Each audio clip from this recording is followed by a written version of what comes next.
Now, anyone with a conveyancing related question, it's your time. Yes, Hamisi.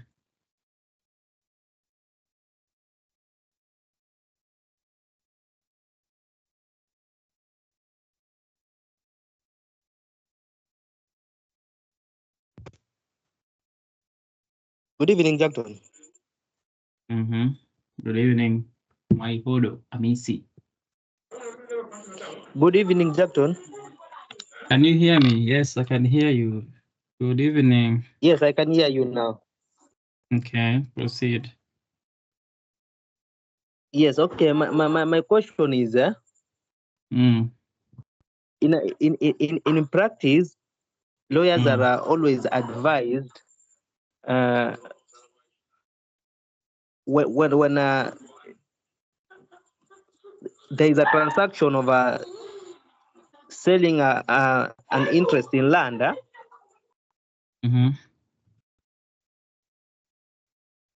The deposit should not go beyond the 10%. That is as per the rules. So there are circumstances sometimes whereby the clients maybe they have their own personal issues and request the advocate to agree maybe to pay like 50% of the purchasing price. In this circumstance, what can one do? It is your business. Si shamba ni yako, wewe ndo unauza na wewe ndo unanunua. Yes. Yes. Sale of land is nothing. You can pay everything if you want. I mean, it is your property. If you want, you can pay everything. If you want to pay cash at once, again, it is your business. It is not illegal to pay more than 10%. We are just saying that if you want to protect your interest in that transaction, just pay 10%, just in case, as you test the waters. So that 10% is supposed to, number one, act as a deposit first. Number two, it is supposed to act as a security against breach. It is also supposed to act as an intention to, or supposed to portray the intention that you are ready to, or you are willing to go on with the transaction. So it is a suggestion. We are just suggesting that if you're going to pay your deposit, there are rules of payment of deposit. We've talked about those rules here in this class. There are 3 rules that we said. I missed. What is the first one? Rules of payment of deposits.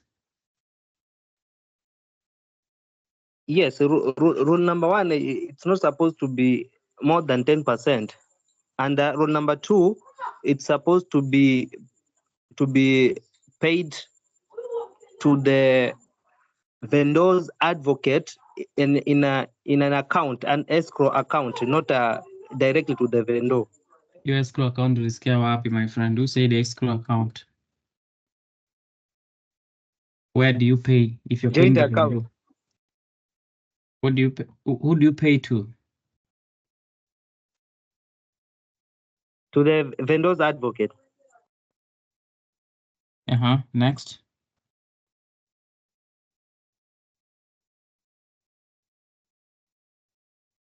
I remember those 2 for now. Guys, what is the next rule in terms of payment of deposits? What is the next rule? Yes, Chebeni.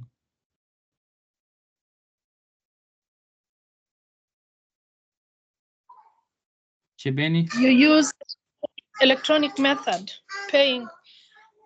Yeah, payment through electronic means. Thank you. You pay through, you pay electronically. You don't pay cash.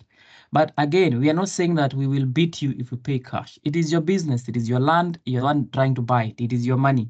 So if you decide to pay, if you decide to pay cash, that is your problem. But we are saying to safeguard the integrity of the transaction and also to make sure that you are able to trace the where the money goes to, in case the vendor disappears. We need to pay through electronic means. It is secure, it is fast, and also it is traceable. Okay, we can trace the trail of that money. That is the reason why you need to pay deposit the way you pay the deposit. Are you together? Yes, sir. Okay, so that answers your question. Yes, next question, quickly. Chibeni, you have a question? No, I'm sorry. I didn't put down. All right, anyone with a last question so that we can start?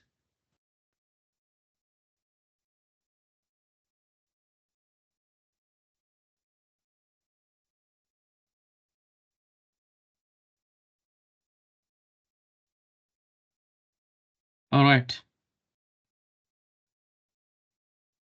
So I think, yes, Amisi, that is still you.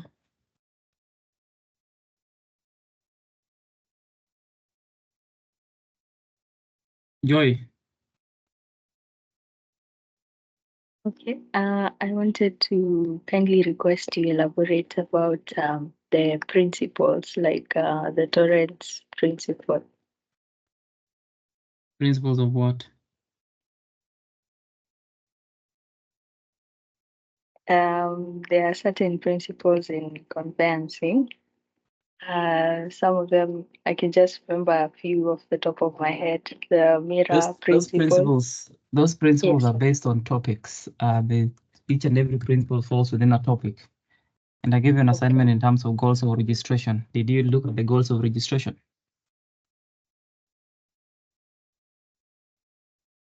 You haven't. Yes. So I need to look at the goals of registration and the principle thereafter. And then in the next class, you now tell us, you make a presentation to us in terms of the principle that you found under the goals of registration. That was an assignment.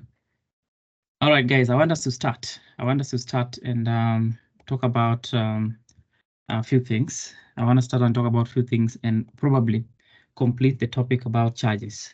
Okay, complete the process about charges. Like I've said before, if you're in this class and you're using one name, disappear before I get to you. Run and get lost. So leave the class and come back with two names. If you're in this class with one name, just exit and come back with full names. Okay. So in the last class, we talked about charges. We introduced charges, and guys, everybody understand charges, and that is what you need to understand. Everybody understand what a charge is. Everybody understands what a charge is. Are we together?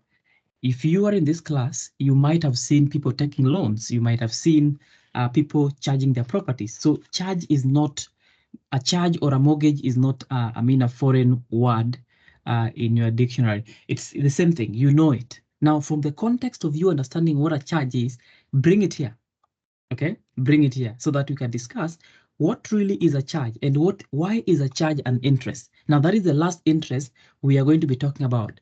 It is the last interest that we are going to be talking about, the question of charges. So a charge is an interest in land. A charge is an interest in land.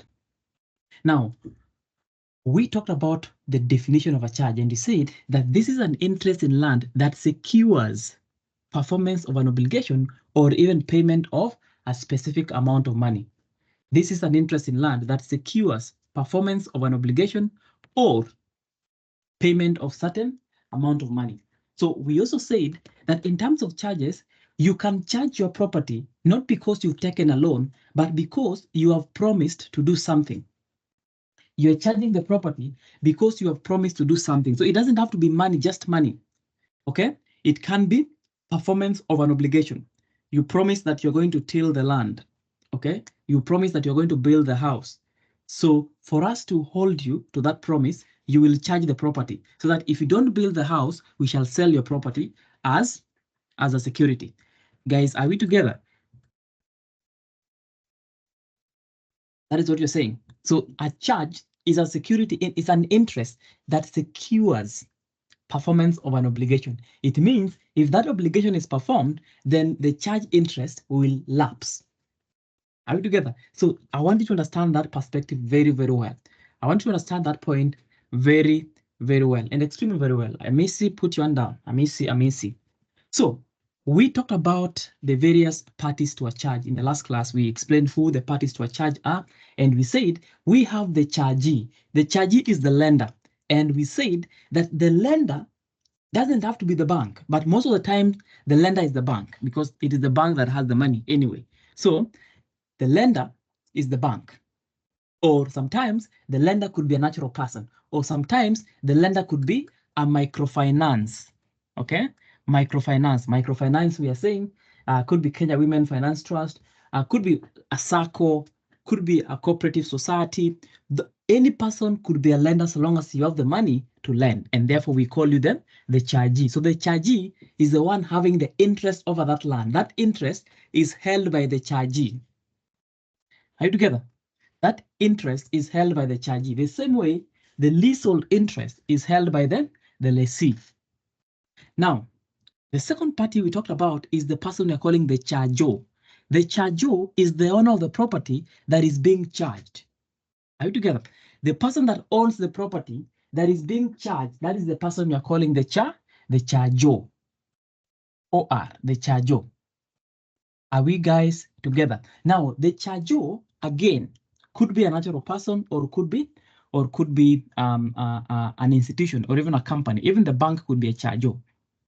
Are you together? So long as you are borrowing money and you are putting in your property as a collateral, you are the charger with an OR. We also said that sometimes the charger is not the borrower. Under third-party charges, the charger is not the borrower. The borrower is a different person, but the charger is charging their property on behalf of the borrower, so that the borrower can be given money. So the borrower is the person that receives the money, but we don't care about the borrower. We only care about the relationship between the charger and the chargee. Are you together? So that is what you're calling. That is what we discussed under our introduction in the last class. We talked about the formal charges and informal charges. We talk about the formal charges and informal charges. Now today, I want us to get into the terminologies. Let us talk about the terminologies in charges or with respect to charges. I want us to understand what terminologies are there, and whenever you see one, are you able to interpret and even understand or even advise whatever it is, okay, or the circumstance that is. Are you together? That is what we are saying. That is what we're saying. Now, the first thing is a first charge. Let's talk about the first charge. First legal charge. We normally call them first legal charge. Now, that stems from the principle that you can create a charge, you can create more charges, even more than one charge on a property. Okay, you can have 1,000 charges if you want to. Are you together? That is what you're saying. So the first thing we are talking about is the first charge. Okay, the first charge. So the first charge, what is the first charge? What is the first charge? Now, the first charge is it's called the first ranking legal charge. So the first legal charge is the first charge that you create on the property or against the title. So when you go to the bank, you are going to create a charge. So if it is a first charge, you're going to call it the first charge. Anyway, the first legal charge, or the first formal charge, if it is a formal charge. So that is the first charge that you create on the property. Why are we mentioning that? We are mentioning that because it will be very important for you to understand that we are going to have the third, subsequent, and second as we proceed. Are you together? Now, the first charge is the charge that you create on the title for the very first time. Now, let us go to the second thing, which is called what we call the subsequent charges. Now, a subsequent charge is any charge that you create after the first charge. Okay, once the property has been charged, while that charge is still existing, you create other charges. Those other charges are called subsequent charges. Why do we call them subsequent charges? Because subsequent charges, they come subsequently after the first charge. So the first one is usually the first charge. And then the remaining one are subsequent charges. Now, for it to be a subsequent charge, the first charge must still be existing. It doesn't mean that if you create the first charge today and it is discharged next week and you create another one, the other one will be a subsequent charge. No, it is only subsequent if there's already one that is still existing that is not discharged.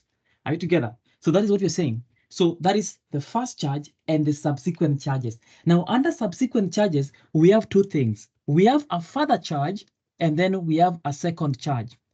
A further charge and a second charge, or even a third charge, a fourth charge, they all fall under subsequent charges because they are charges that are created subsequently after the first charge. Guys, am I too fast?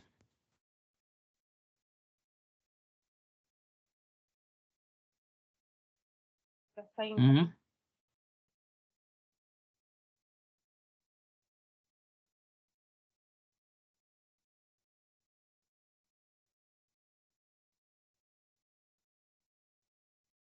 You guys are not saying anything.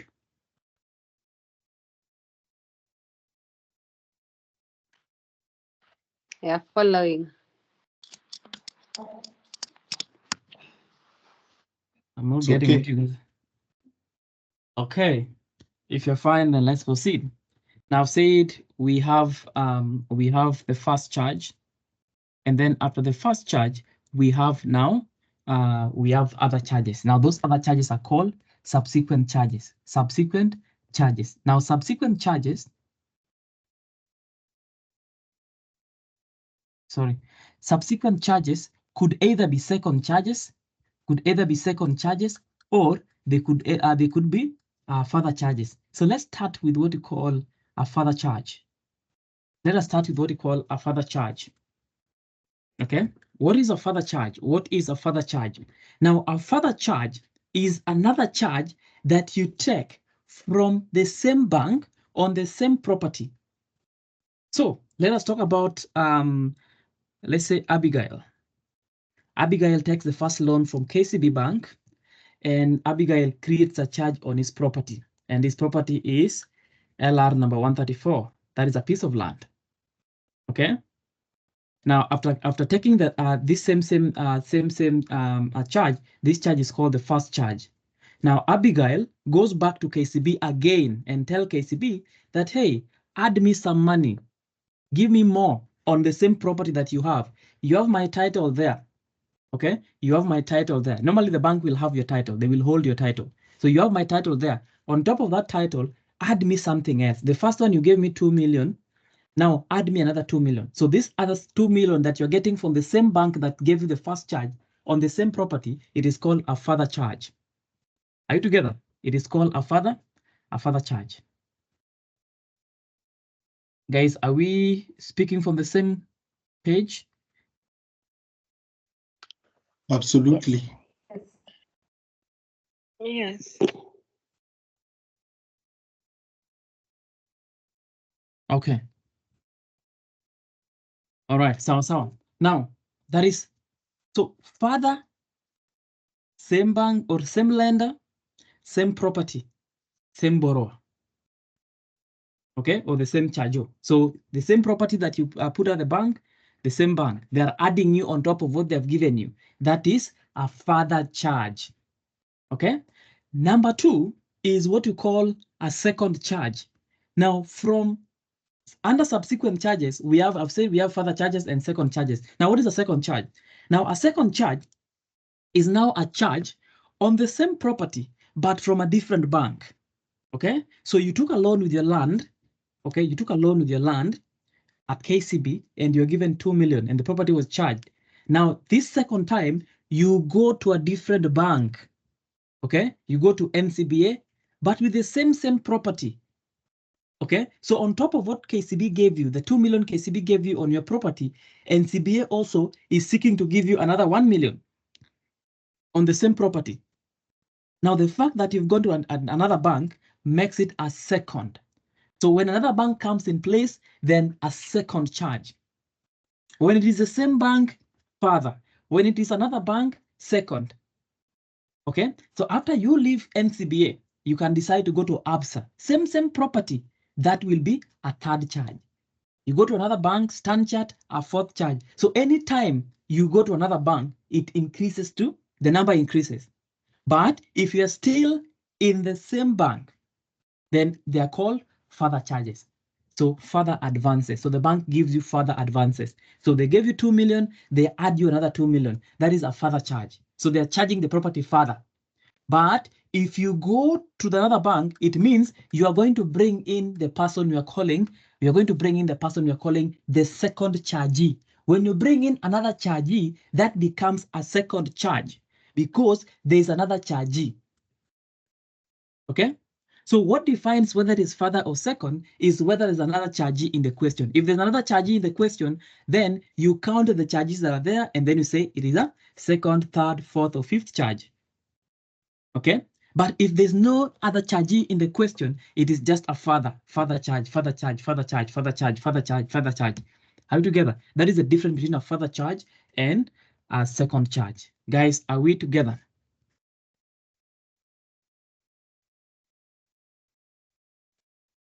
Yes, we are together.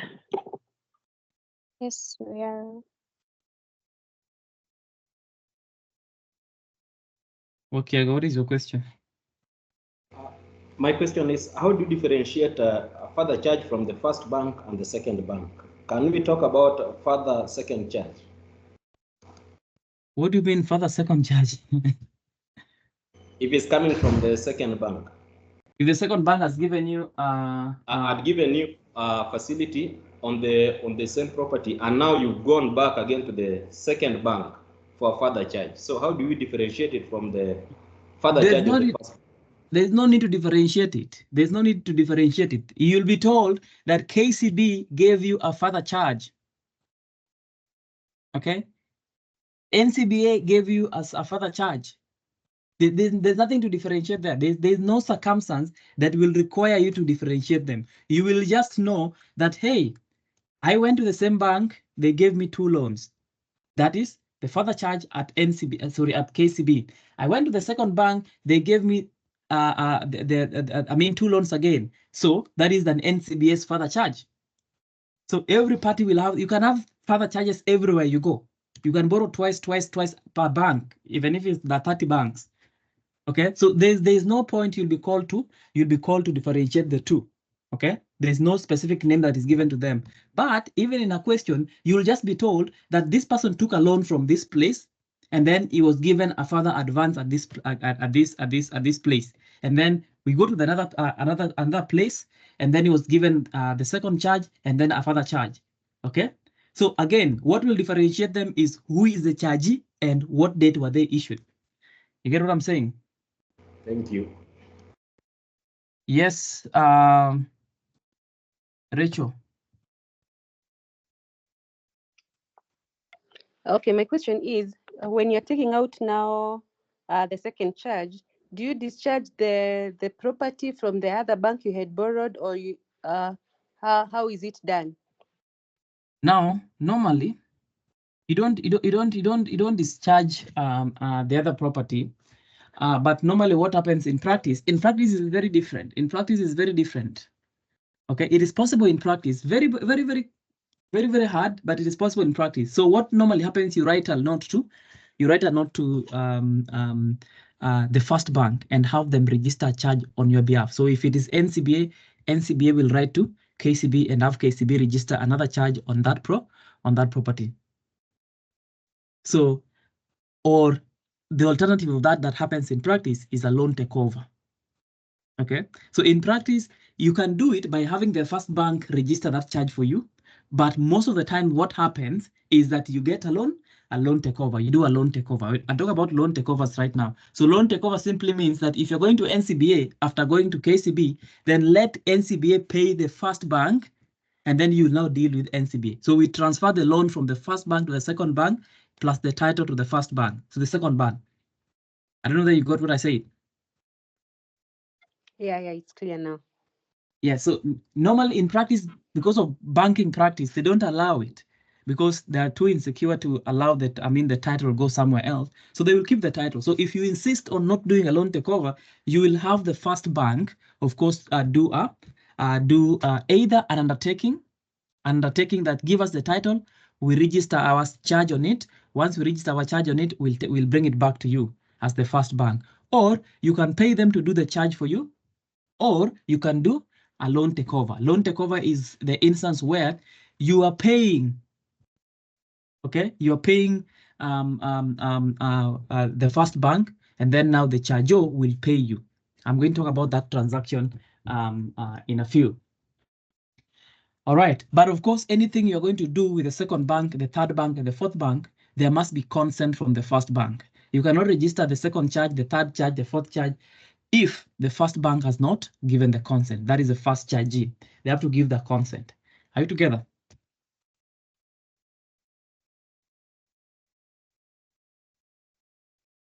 Yes, we are. Thanks. All right. Mercy. Yes, I wanted to ask. So with the first chargee, you make the first charge and the further charge. Is there any other charge that can be made beyond further charge? With the? With the first chargee, you make the first charge, right? And if you want to take a loan facility, you get a further charge. Can you do access a third loan? And if so, Yes, what will be you can have even 30 further charges. So you'll have the first further charge, second further charge, third further charge. If your property is that valuable to have all those charges on it, you'll have you begin the first charge, and then first further charge, second further charge, third further charge. So the more they give it to you, you number them as they go. Okay. Thank you. Yeah, you can have as many loans as you want. It's allowed. All right, so that is answered. Now let us go and talk about something else, which is called a third-party charge. A third-party charge is very simple. I explained this in the last class, that in the context of a third-party charge, there are three parties. The first party is the lender, the chargee. The second party is the borrower, the person getting the money. And then the third person is the chargor, the person having the property. Okay, I've said that in this circumstance, for instance, talking about, let's use Kimberly, for instance. Kimberly wants money from a bank. The bank wants security, but Kimberly doesn't have the security. Kimberly will approach me and ask me to charge my property for her. Okay? So that once I charge my property, the bank will give her money. So in that instance, I am not getting the money. She's the one getting the money. She's the borrower. Okay? The bank is the chargee. I am the charger. So if Kimberly defaults in payment, the bank will sell my property, and the bank will not go after Kimberly. Okay, that is what we call a third-party charge. So this is a charge that is taken on behalf of a third-party borrower. So the borrower needs money, they don't have the security. You can charge your property for the benefit of another party, and that person is the borrower. And of course, that gives us the context of a third-party charge. Just third-party charge. Guys, are we together? So that is the first charge, that is the second charge, that is the further charge, and that's the third party charge. Are we together? All right, now let us talk about the question of priority in charges. Priority in charges, like you've seen, you can have first charge, second charge, third charge, fourth charge, even hundredth of charge. Okay, so I want to talk about two things in terms of priority. The first thing I want to talk about is the principle or the doctrine of tacking. What is the principle of tacking in charges? What is tacking? Okay, number two, we shall talk about consolidation of charges, and then we can get now into the procedural aspect of taking charges. Now, when we talk about the question to do with tacking, now tacking is an exception to the rule of priority. Now, what is the priority in charges? The priority is very simple. The first charge must be paid first. The second charge is paid second. The third charge is paid third. So charges are paid based on the registration.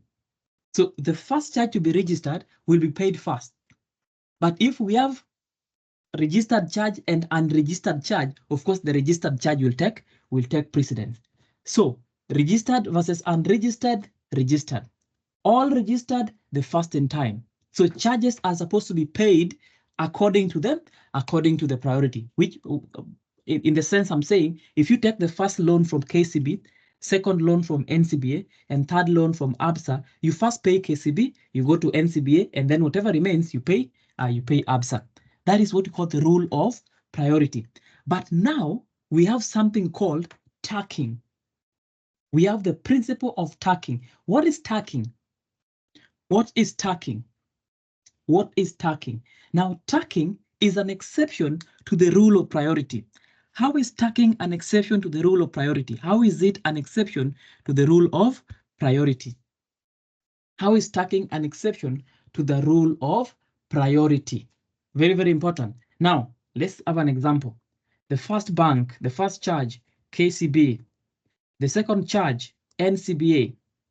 The third charge, ABSA. The fourth charge, KCB. Okay? Now, what have you seen there? You've taken the first charge at KCB and you've taken the fourth charge, still on the same property at KCB. So there are two charges you've taken at KCB, the first charge and the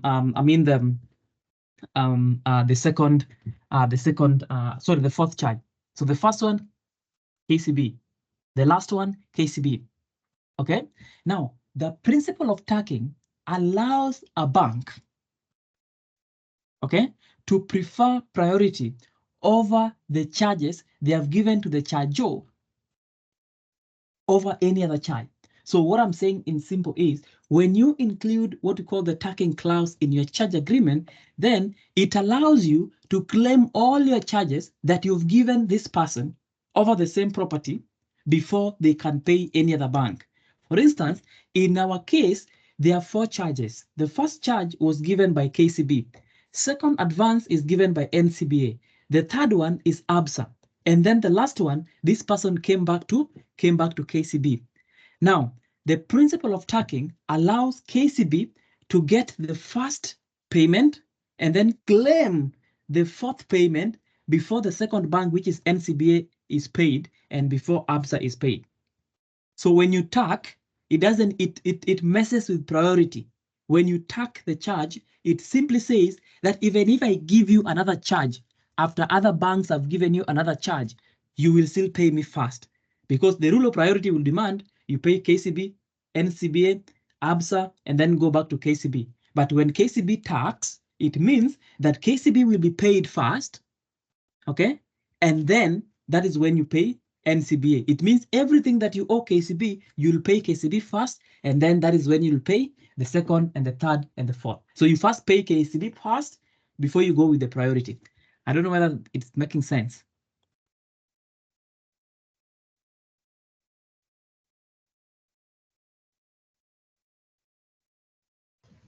Yes. Omwenga. It is, thank you. Someone is having their hand up.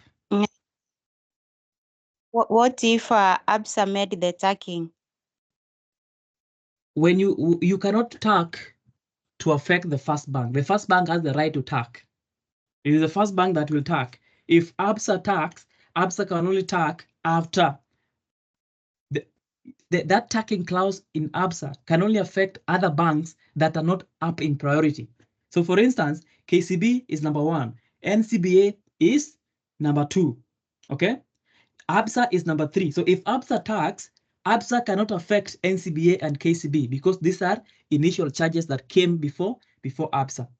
Another instance is if NCBA, the second bank, tacks, then that tacking clause can only affect ABSA in case NCBA gives a further advance. Now, tacking clause is only possible if you are giving a further advance.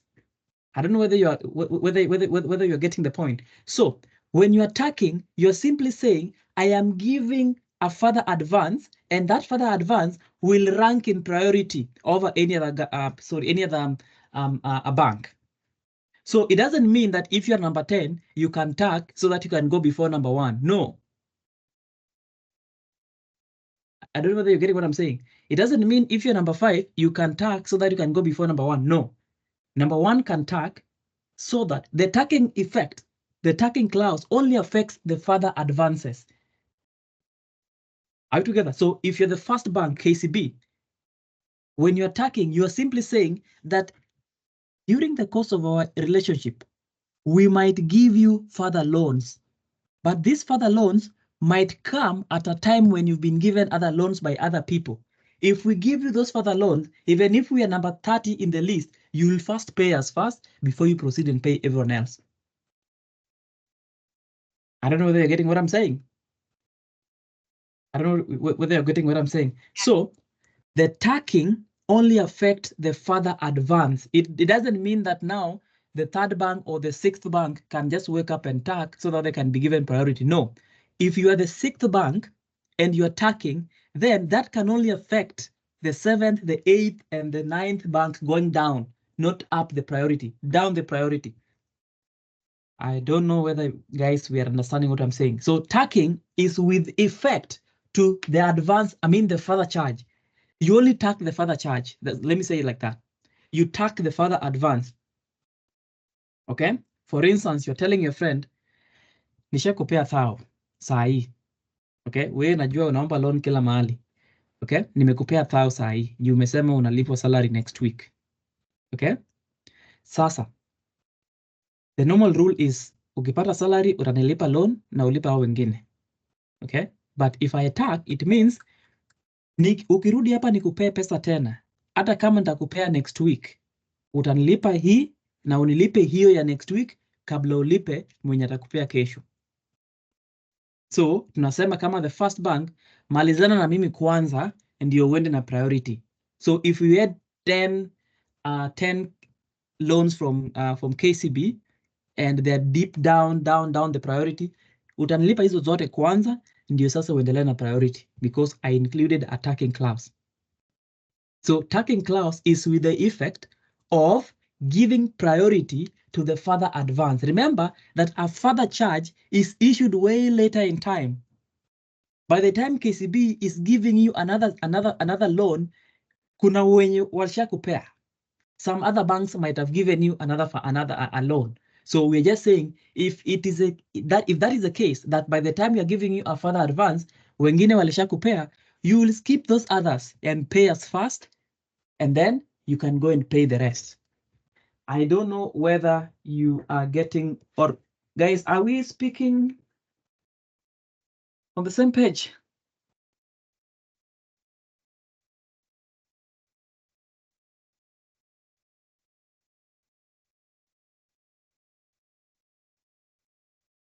You guys are not saying anything. We are following Yes, you. we are. Stop saying you're following. Are you following? Are you understanding? Yes, we are understanding. Understand. All right, so that is tacking. So tacking, Jesse, just a minute. So tacking, I've said tacking. Tacking does not mean that you cheat the line, you cheat the queue. Okay, tacking does not mean that you cheat the queue. So assuming that you and your brother and your sister, you are going to line to pay something, or you're lining at a bank. Okay, you and your brother and or members of your family, you're lining at a bank. Normally, or not at a bank, maybe at a government office or anywhere in the hospital. So the rule is first come, first serve. So we serve you, and then you go and serve the second person in the line, and then you go and serve the third person in the line. But if assuming that you had a tacking clause in that line, we will treat everyone from your family first. Okay? Tutakaa hapo tuseme kila mtu mwenye anatoka kwa familia ya huyu kijana akuje. So tutakutreat wewe ni number 1. Tutaita brother yako mwenye number 6 tumpay attention tena. Tuite nyanyako mwenye ni number 200 huko nyuma tumpay attention kwanza, ndio sasa turudi kwa line na tupay attention kwa number 2, 3, 4, 5. So tacking gives priority to further charges that you might have gotten from the same bank. That is what I'm saying. So tacking does not mean that you as number 3, you can tack to become number 1. No. Tacking only relates to further charges. The same way, if you are the second bank, you can tack by saying that I'm the second bank. If I tack this, it means if at any time me as a second bank, I will give you other loans, then once you pay the first bank, you will pay me everything that I've given you before you pay number 3 and number 4. Guys, I'm really hoping that, I don't know whether I can go further than that in terms of making it as simple as I can go. It's the same thing. It's the same thing I've said. Now, that is the question of tacking. Now, let's talk about consolidation. Jason Njuguna, you had a question. You have answered. You have answered now in your explanation. Thank you. All right, Sawa. Now, let us talk about consolidation. Let's talk about consolidation. Okay? What is consolidation? What is consolidation? What is consolidation? Somebody wants to try?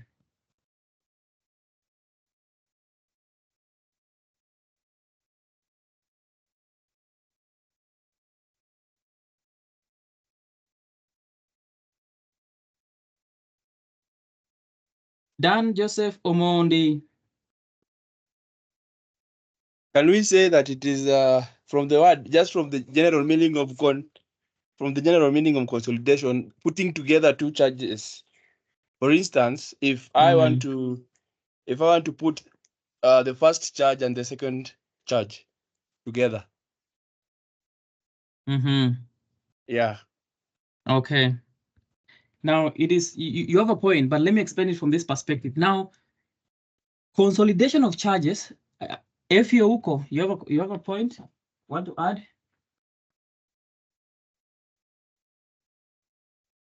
Yes, like I can explain it from a layman's language. Now it's whereby an individual takes many loans using different collaterals. Now, for example, they use a land to take the first loan. They use a motor vehicle to take the second loan, and then another motor vehicle to take the third loan.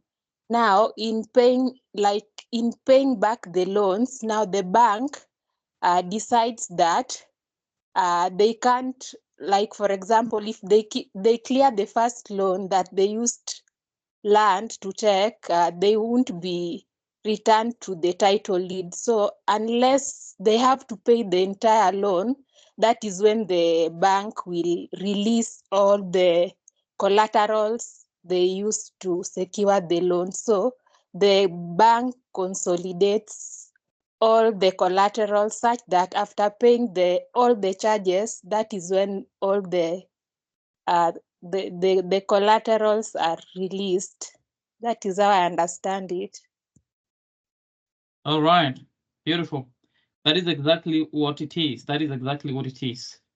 Okay, that is exactly what it is. So in terms of consolidation, before I forget something about tacking, now for tacking to be valid, for you as a bank to claim that, hey, mimi nilitack, for you to claim that, there are two things that must happen. Okay, there are two things that must happen. The first thing that must happen is that you must have included, okay, a clause in the charge allowing for a further advance. It means the charge agreement, the charge instrument must have what you're calling a further or a tacking clause. There must be a tacking clause in your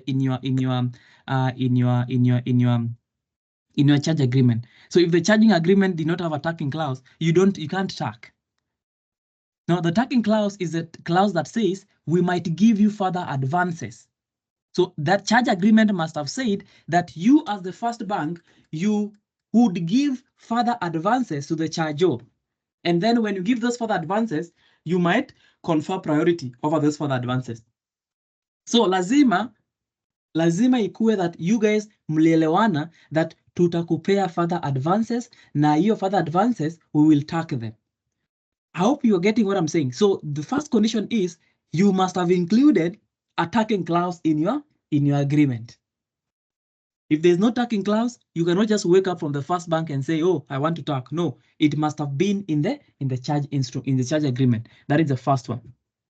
The second one, you must get consent from the second and the second, third, and the fourth bank before you tack, because the effect of tacking is you are keeping them on the line.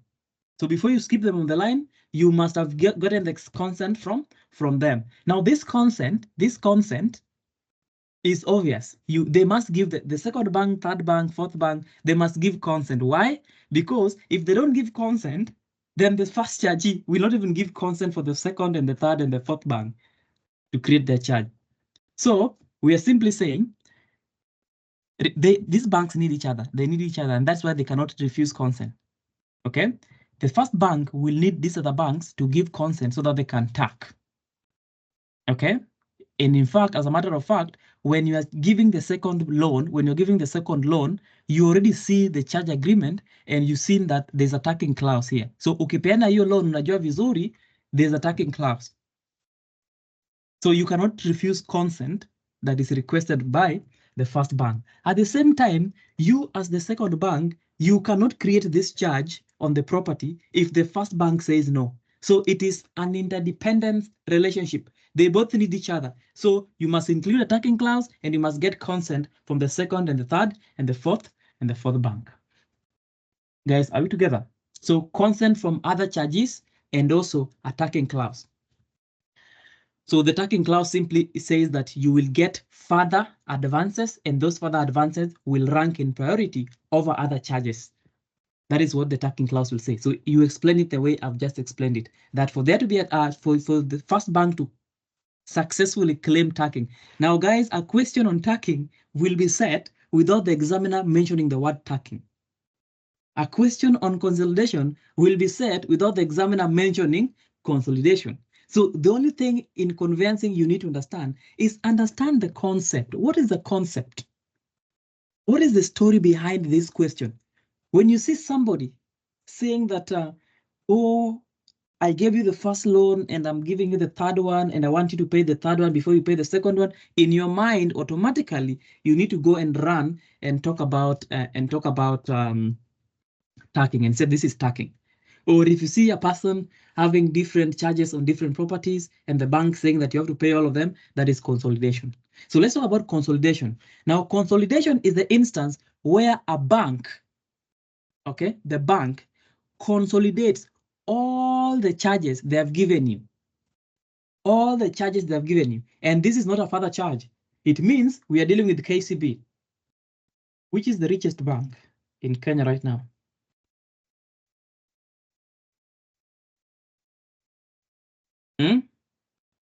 Finance Equity. people. Who is saying equity?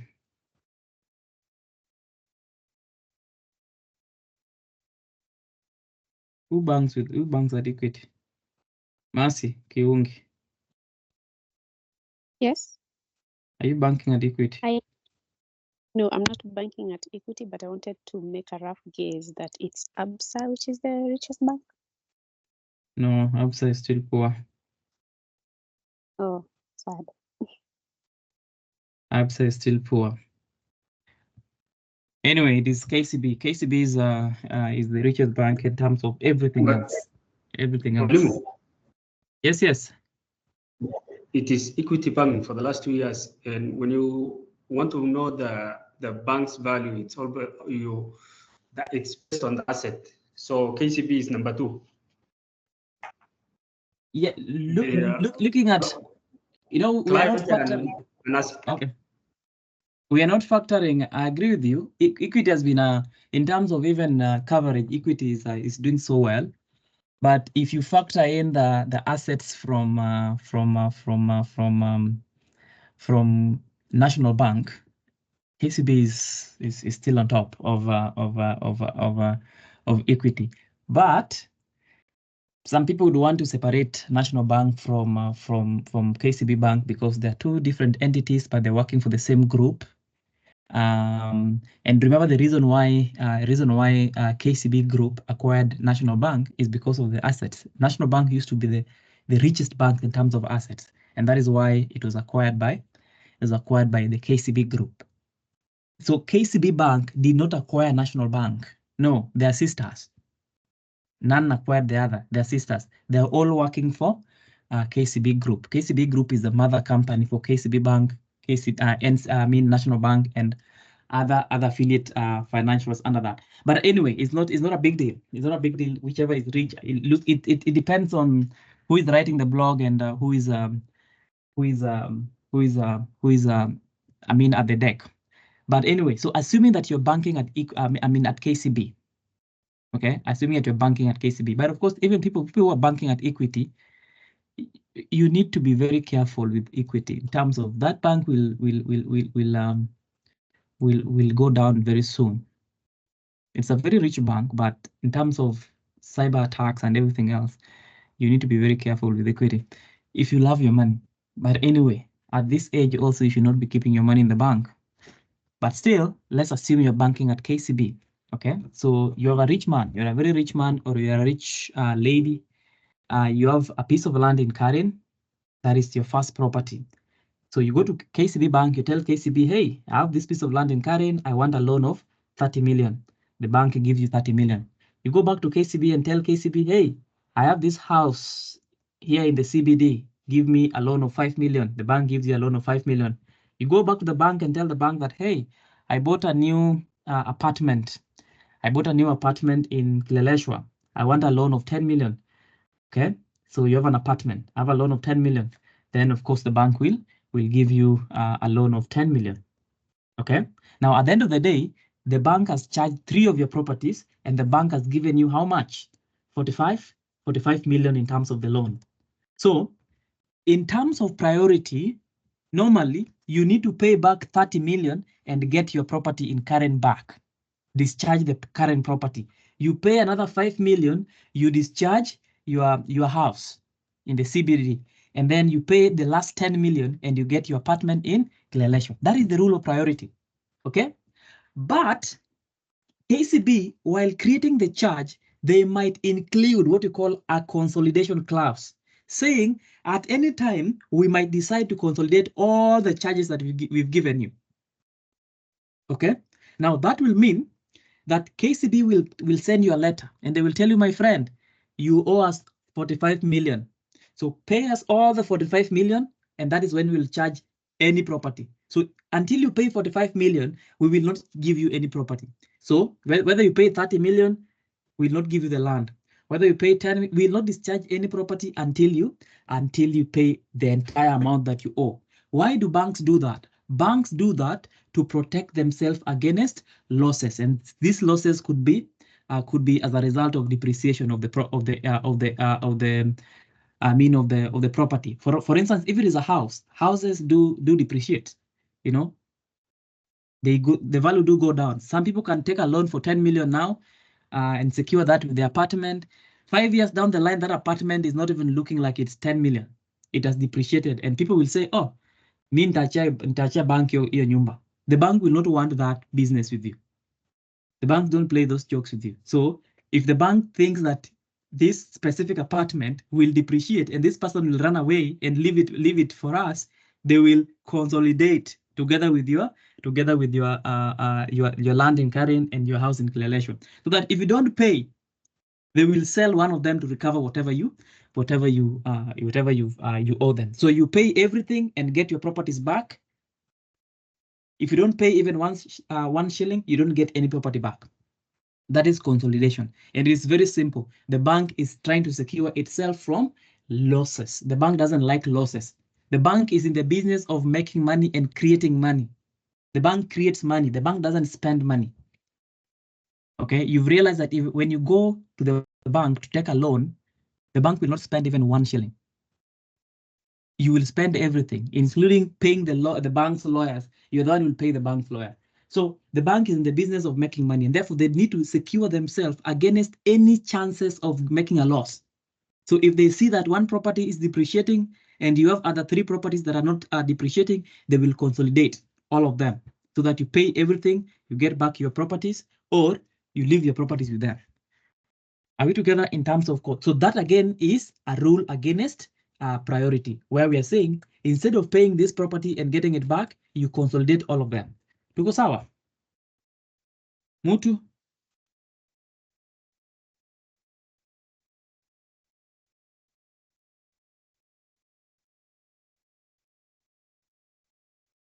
All right, so we still have people in this class that are still banking at Family Bank. I have a very close friend of mine who banks at Family Bank. Oh, Jacob. Really likes Family Bank. I don't know why. You know, Family Bank. But you see, Family Bank is just a one-man business. Family Bank is just a one-man business. If, for instance, today, if the former governor of Nairobi, Evans Kidero, withdraws all his money from Family Bank will just fail tomorrow. You know, you'll see a bank run. You know what a bank run is? A bank run is where the bank is falling because people are withdrawing their money from the bank. Okay, some banks fall because of insolvency, some just fail because of bank runs. For instance, if KCB is going under today, banks that are affiliated with KCB, like National Bank, they will run down because of a bank run, because people will run and withdraw their money from that bank, and therefore the bank will fail. The bank is not anything without money. You understand that point anyway. So that is consolidation. So we've talked about consolidation and tacking as a rule against priority. Now let us talk about the process of charging property, the process of securitization. This is very important. Why? Because you will be told that James is seeking to finance his studies, further master studies. James wants to understand the process. He's already identified a piece of land. He wants to understand what is the process of getting this money.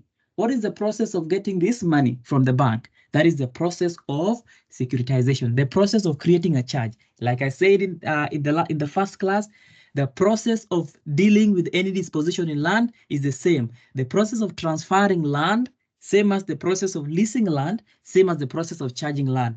Where do we all start from? Due diligence. So the first process is due diligence. There are few things that happen under due diligence when it comes to charges. Specifically, when it comes to charges, there are few things that will happen. But the first thing that normally happens is that you'll go to the bank. You know, you will go to the bank and then you will ask the bank that I want to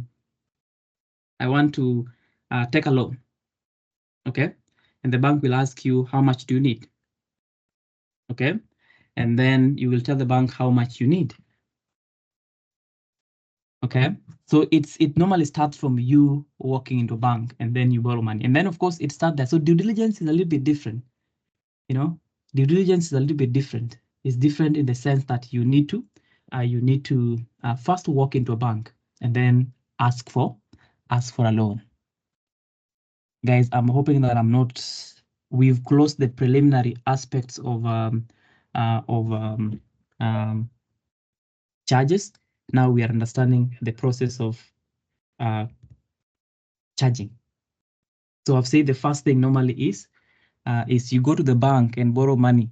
Okay, I remember me and my friend when we were in campus. You know, those broke days. We were really broke sometime, and then we went to the bank to take some loan from the bank. And you told the bank that we were business people, wanted to do some business.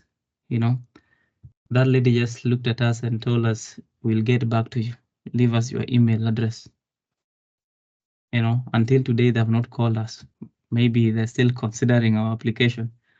You know, we said we wanted to expand our business. That's why we wanted a loan. Wakatuangalia tukasema hawa ni njaa inawasumbua. But anyway, we never got the loan. We are still waiting. So the first thing you do is you go to the bank and tell the bank that you want money, and then the bank will do their due diligence. Okay. Now the bank's due diligence is the same as the normal due diligence, but it has extra things. So the first thing the bank will do first is to establish whether the property is yours. So you give them the title, the copy of the title. They'll do a search. Okay, they'll search you as a person and they search the property. So that is the normal searches that we have. Okay, the normal searches that we have, they do the searches, pre-contract inquiries, they do requisitions, deduction of title, the same thing. They do that. They even go to the site and look at the land. Is this land what they're saying it is? Is there land here? So they do whatever needs to be done. That is part of due diligence. Okay, that is part of due diligence. Are we together? That is the first thing the bank will do. So once they've done the searches, normal searches, then the bank will do what we call a credit assessment. The bank will look at you from head to toe. Do you look like you can handle 5 million? Okay. The way you are talking, you know, the way you are sitting there at the bank, do you look like somebody who can handle the 10 million that you're asking? That is credit assessment. So they first look at you, of course. Those people at the bank are trained. I don't know, people who work at the bank, they have trained. Their eyes have special features to look at you and say, this one, huyu ninja tu, huyu hawezi, huyu 10 million tukimpea sahi, hata atakufa. So those people that work at the bank, they know how to look at you. So they do the credit assessment. So they first look at you, of course, your demeanor in terms of, can you handle the money that you're asking? Do you look like you have a business that you're saying that you have?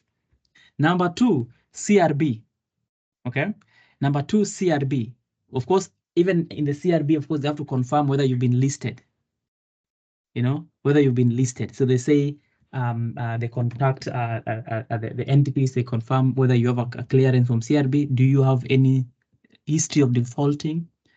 You know, you have any history of defaulting? And then if you have any history of defaulting, of course, you'll not get a loan. And I think that is why even this bank denied us some loan, because we had been listed by CRB that I think that time it was around 400 shillings. We had not paid from Tala. Those were very harsh. So they listed us in CRB. I remember they used to call us every day, pay, lipa hata kidogo kidogo. And they used to tell them, we don't have anything. Hata hiyo ya kulipa, wewe ututumie hata hiyo ya kukula. Hatuna. I think they listed us with CRB and then we had now to sort ourselves. So the bank must confirm whether you're a good citizen, whether you are paying loan. So they have to search you. First, search you at the person's registry, search you at the land registry, search you at the company registry, search you everywhere. The DCI, they search you everywhere. Once they search you, they now go to the CRB and call the CRB people. Check this person for us. Okay? Is he able to return, the loan? So if you're not able to return the loan, you will fail the credit assessment. You will not get the loan. Okay?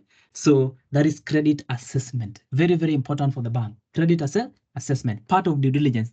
The other part of due diligence is called valuation. Valuation is still part of due diligence in charges. Why is it? The bank must value the property so that they know how much they're going to give you. They must value the property so that they know how much they're going to give you.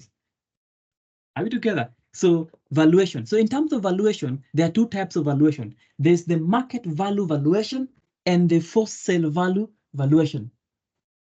So market value is looking at this property. What is the market value of the property? The property is 10 million. Okay, that is the property. That is the market value of the property. Fine, it is 10 million. But apart from the fact that it is 10 million, what is the first sale value? What is the first sale value? You guys know what a first sale value is, because the property must have two values. The first one is the market value, and then the next one is the first sale value. The first sale value is if we are supposed to sell this property, what is the last price? Ile bei ya jioni ni ngapi? The throwaway price. If we can't get the market value, what is the least price we can sell it for? That is the first sale value. It means tumejiforce sana kuiuza. Ni bei ya kutupa, bei ya jioni. Okay? Ile bei ya mwisho. That is what we call the first sale value. Now, when the bank is doing the evaluation, they have an obligation under the Act to do those two types of valuation. The first one is the market value. The second one is the first sale value. And that happens twice. It happens the first time they're giving you the loan. It is not a must they have to do the valuation when they're giving the loan, but they will do it. The second time is the one that is compulsory, which is when they're selling the property. If you default, they want to sell it, they will now do what we call the two types of valuation. But most banks, because banks don't play, they will do both valuations initially before they give you the loan and when they're selling it. And that in all instances, ni wewe utalipa, si hao watalipa. Okay, so they do the evaluation to confirm. So normally the banks will give you, if the property has a market value of 10 million, then they will give you a loan based on the first sale value, bei ya kutupa, so that they don't go at a loss, because they can have a property which they can't sell. So they don't do that. So they give you the first sale value. So the rule on first sale value is the first sale value should not be more than 25% less than the market value. I don't know kama tunaelewana. The first sale value should not be more than 25% less than the market value. It means if the first sale if the market value is 1,000,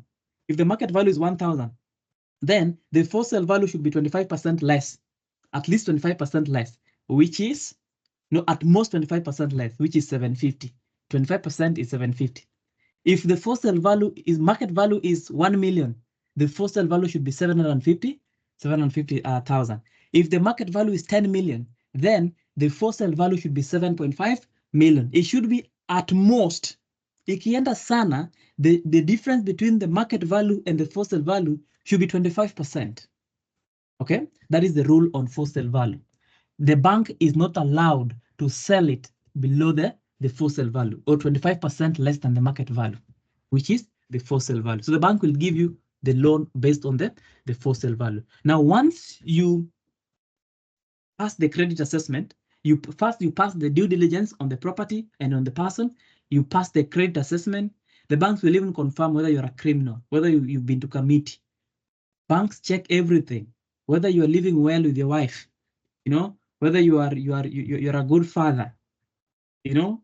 When you're applying for the loan, normally when people apply for the loan, they're desperate for the money. So when you're going to the bank will give you very crazy interest rates. But because you're desperate for the money, you want to pay your school fees, you want to pay your kid is sick, you want to buy food, your business is struggling. That is the time the bank will check everything, whether you're eating well, whether you've been on a balanced diet, you know, whether you go to church. The bank will confirm everything. When you go back to them the following day, they'll tell you, oh, our manager is still on maternity. They'll come back and they'll do the search. Oh, those crazy things.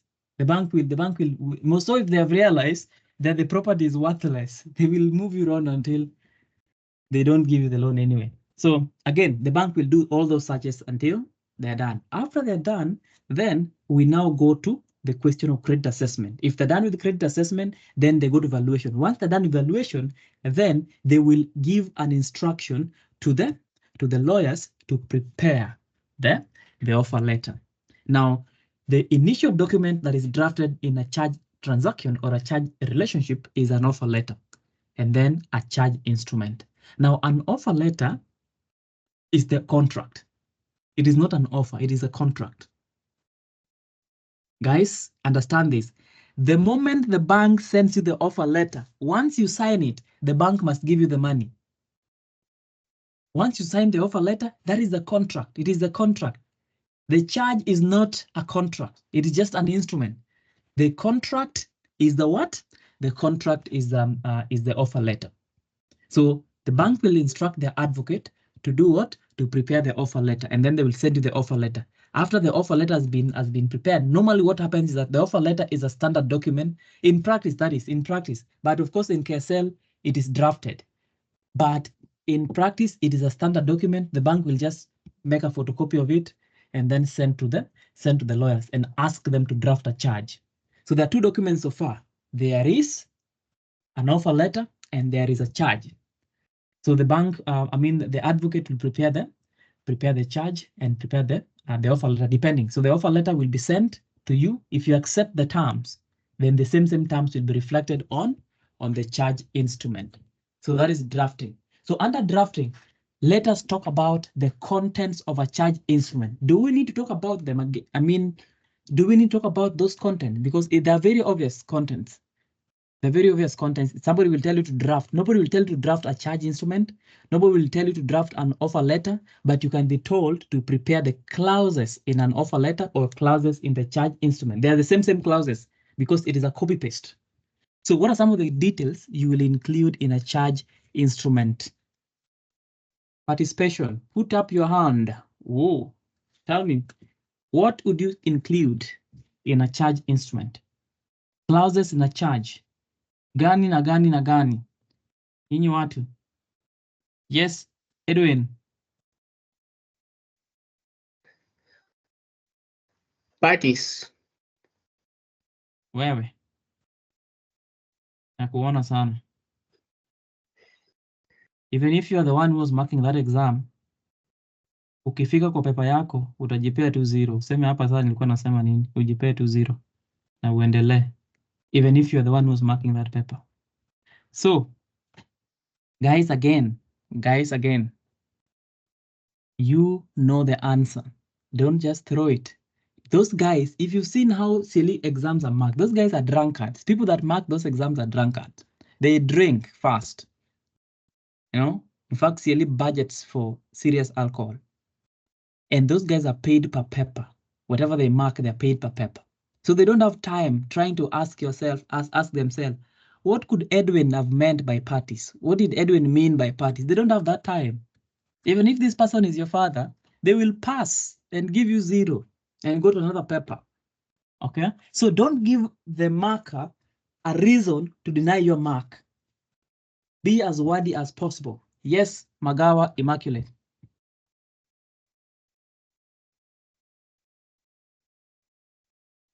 Magawa is not there. Richard Mugo. I'm here. Commencement clause. Wewe. Umeenda sana. Before we get there, tunaanzia wapi? Yes, Richard. Yes, Mwalimu. You must identify what is being charged. Sit down. Margaret Otieno. Guys, be logical. Let's start from you have the document with you. You are drafting this as the advocate. What do you put first? What is the main important clause? Yes, Margaret Otieno.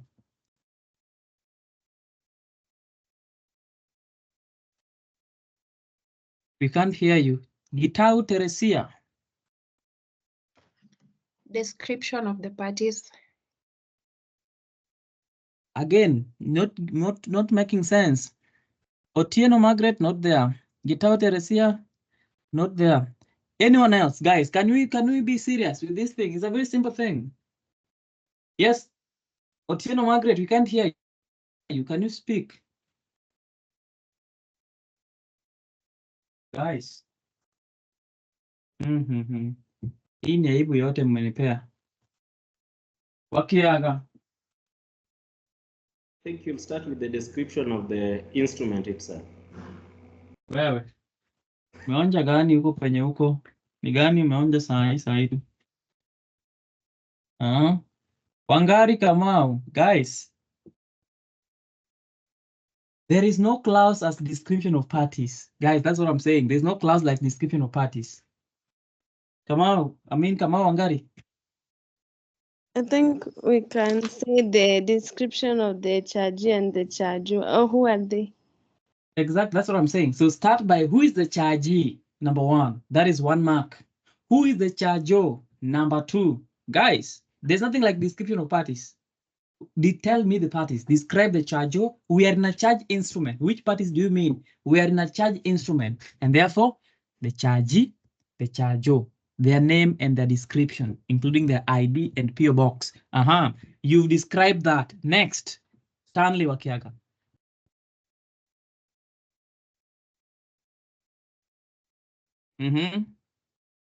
I was meant to drop my hand, but I didn't. No, answer the question. What is the next thing you're going to describe? The description of the property. Description of the property that is being charged. Okay, what property is being charged? You have to describe that. Okay, you can describe that again. It is very important. Geoffrey, talk to us.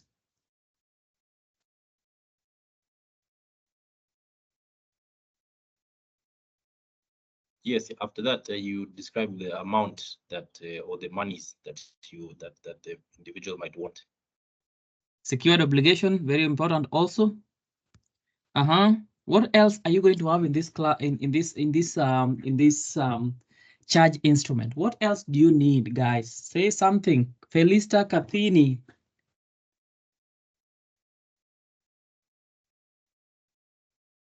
Clause.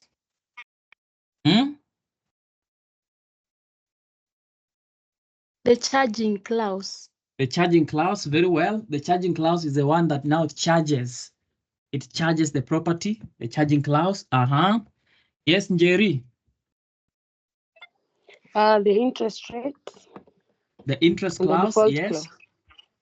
The interest clause is very important. Remember, guys, that is how the bank makes, that is how the bank creates, makes a profit.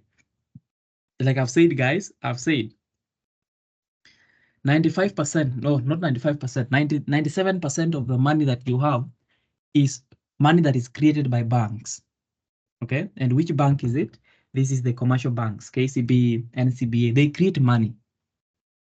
Only 3% of the money is created by Central Bank of Kenya. Central Bank of Kenya just print the notes and the coins. That is the farthest they can go. But of course, they will create money also as we go. But the majority of the money is created by the central bank. So when you deposit your money, the bank creates money equal to what you've deposited. So if the bank has received a deposit of 10 million, the bank will create another money worth 10 million. Okay? So that you take that money, you go use it. When you come back and pay that money, we cancel that money and we keep the interest. Hope you're getting what I'm saying. You need to understand that's very important. It's very, very important. For instance, I deposit 10,000 in my bank account today. Okay. And of course, I'm using that money through my maybe mobile card or whatever.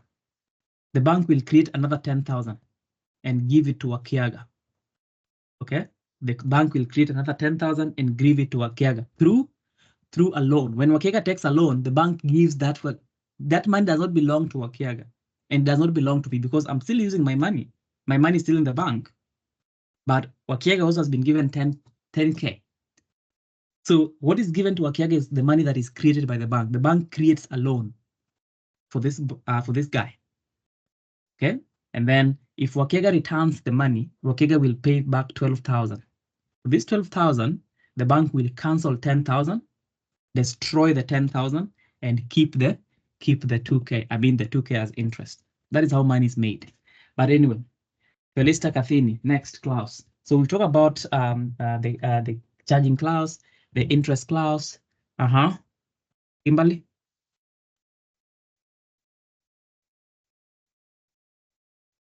The bank's remedies. The remedies, of course, remedies very important. In fact, the bank will even call an eye specialist to come and open your eyes so that you can see the remedies. If there's something, the bank will make sure that you've seen. Those are the remedies. The bank will make sure that if you have an eye problem, they will call a specialist to come and open your eyes so that you can see and you confirm that I have read and understood.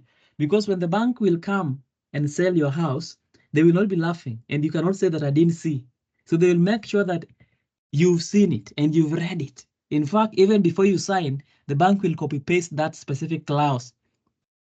Okay, the bank will copy paste it there and you will sign that I have read and understood the consequence that this bank will sell my house if I don't pay back. Would sign up so that when they come selling your property, you don't cry or you don't give them trouble. Okay, the remedies of the bank. What else will be there? What else will we have?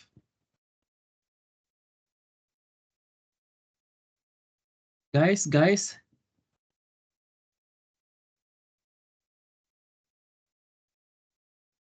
Yes, Rachel and then Tracy. Did they include the insurance clause that you have to insure the property being charged? No, you don't have to insure the property being charged. Unless if the value of the property is based on the insurance. If the property requires insurance, of course there might be insurance clause that you will take an insurance. For instance, if it is a house, you will take insurance to insure the house, to ensure that that house, even if it is destroyed, you will still get money from the insurance so that the bank does not lose the money. So if the property is insured, then there'll be an insurance clause. If it is not a main clause, but the bank, sometimes some banks will require it. You get what I'm saying? Yeah. Okay. Lastly, let's talk to Tracy. The discharge clause. Discharge clause, of course, discharge will be there, but not most of the time it is of course presumed, but fine, you will have the discharge clause there. Acknowledgement of receipt of money. You have to acknowledge, even before you receive that money, you must sign that you've received it. You must sign that you've received it so that the bank will, you will not claim in the future that you didn't receive the money. You must acknowledge receipt of the money. And of course, the obvious boilerplate clauses. What are the boilerplate clauses? Dispute resolution, applicable law, and such and such and such. Okay. Now, I want you to go through again the three agreements. The first one is a lease agreement, the charge agreement, and agreement for sale of land. Look at the contents of that and also the role of advocates in terms of these transactions. Now, after that, we go to the process of completion and registration. So we've drafted. Once we've drafted, we shall proceed to the question of completion and registration. Now, completion and registration still also requires us to have the completion documents in this sense, because we are going to register, we need the completion documents in this sense. So we have the KYCs from the chargeo. We need the copy of the ID, KRA, passport photo. If the chargeo is a company, we need the resolution, we need the details of the directors, the ID, KRA, passport photos, all those things. Those are KYCs. Okay, so we need those completion documents because we are going to do the registration. At the same completion stage, we are going to pay stamp duty. So stamp duty is paid by the bank or the bank's advocate. That is the bank that pays stamp duty. But remember, the money to pay the stamp duty will come from the chargeo. It's you, the chargeo, that will contribute the money to pay the stamp duty. Are you together? It is you, the money is you, the chargeo that will bring that money to the advocate, and the advocate will use it to pay the stamp duty. There is nothing like, hey, you can deduct from the loan. The bank cannot operate like that. Okay, the bank doesn't operate like that. So you give the money. Once stamp duty is paid, then of course we lodge the documents for registration. You prepare this prescribed form, that is from LR 52, 53, and then you present it for registration. You present it for registration. Once you present it for registration, it shall be registered, and then once it is registered, the charge will be noted at the back of the register, because when you're going to register it, you have to also accompany yourself with the original title. The original title. So when you surrender the original title at the registrar, nyuma ya hiyo original title, it will indicate charge to KCB on this date for how much? 5 million. So it will indicate there. If it is discharge, also you'll have a discharge at the back of the title. So you get what I'm saying? So after that, once the charge has been registered at the register and on the title, the bank will do what we call a post-registration search. The bank will just do a search to confirm whether that charge has been successfully registered. Once that is the case, the bank will wire you the money. They will wire you the money, but of course deduct VAT. They'll wire you the money and deduct VAT. The amount that you agreed, you'll be wired. And of course, that transaction will start at that point. Any question, guys? Charges are very interesting because there's nothing much about charges. There's nothing crazy about charges. Bishar, yes, Bishar. And the stamp duty that they are paying is based on the value of the property or based on the money that you are given? We discussed stamp duty in the last class, Bishar. What did we say? Really, I was. And don't say that you're not in that class. I can pull all the receipts. I was not in that class, Malim. Don't try me, Bishar. I can play all the recordings right now. No, I will know what you said in that class. Stamp duty? I will know what you said in that class. No, I was not there, Malim. 100%, I'm sure. Yeah, the last Sunday, I know where I was. It was not the last Sunday. We had this class on Wednesday, on Thursday, 2 days ago.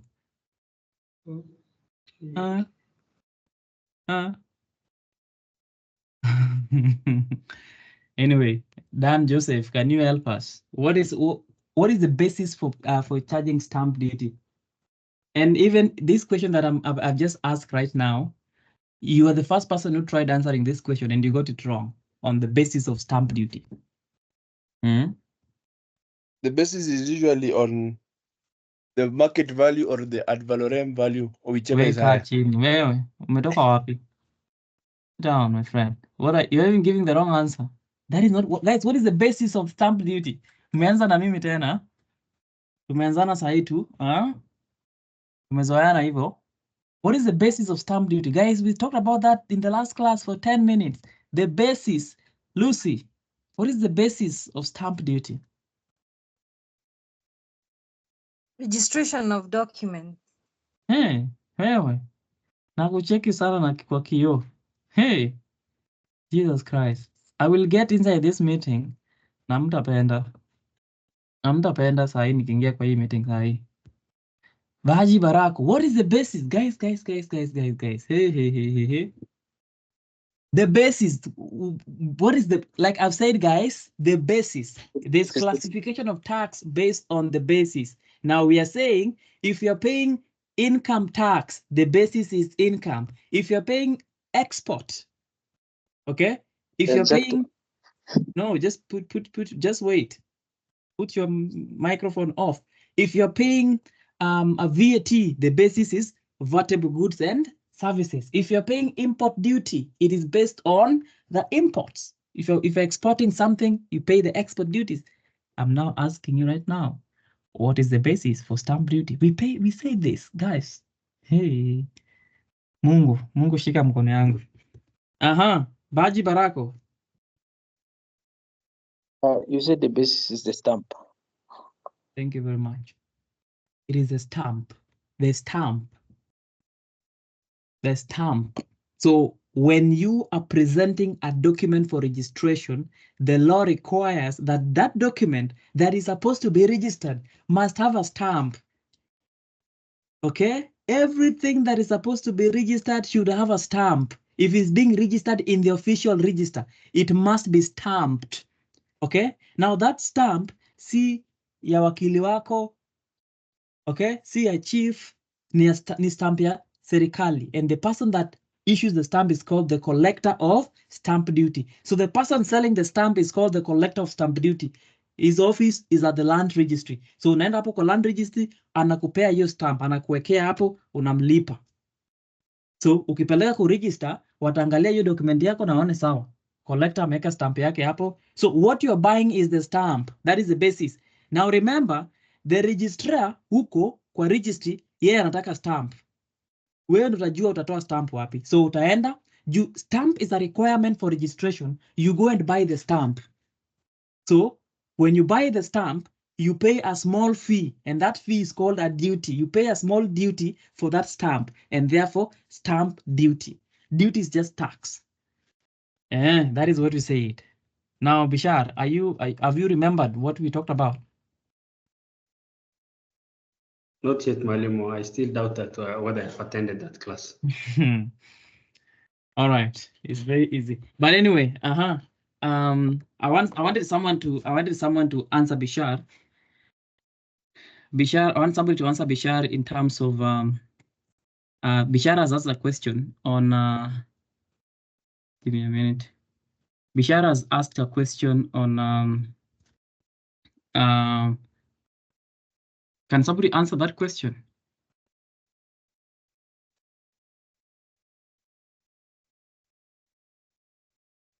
Let me pick somebody. Let me pick just give me 1 minute. Just give me 1 minute.